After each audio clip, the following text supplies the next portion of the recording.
listahan mo. Bakit? Ba't ka par pag wala ka sa ako, pwede? Si Bawi. English na. Tagalog ba yan ang kay Joa kanina? Ay, hindi niya po alam yan. Hindi siya gumagamit yan. Pwede na. Start ka na. Isa yun eh. Hindi. Lugar. Hindi. Ikaw yan, no? Tao, pwede. Magkain ka ba? Unggoy? Hindi tao, hindi hay. Hindi. Bagay yan, siguro. Sa bahay.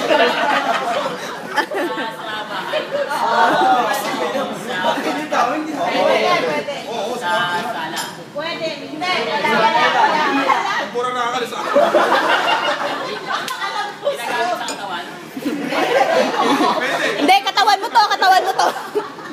Matigas ang ulo.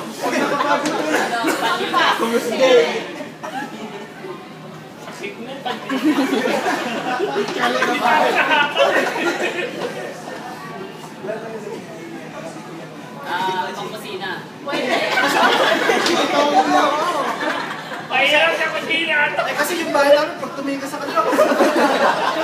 Ito, pato. Wala ka sa dog, pwede mo Hindi ginagamit sa katawan. Pero pwede. Mamaya, gawin ko namin sa Hindi ginagamit. Baka natikman mo siya, baka nagamit na yun sa'yo. Sabihin mo hindi mo alam para madali. Sa kanya, ginagawa. Sa bahay lang makikita. Pwede, isa sa kotse. Dahil, ay hindi, may Pwede sarap sa kami. maliwan. Isa sa kotse, doon sa kotse yung neta, nandun. Kahit ganun ka mga Pamigay na yun.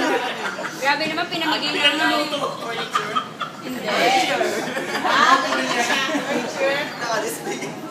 Electronics. Social. Mamaya pa siya electronics eh. E-hanger. Pictures na yan, pictures. Features.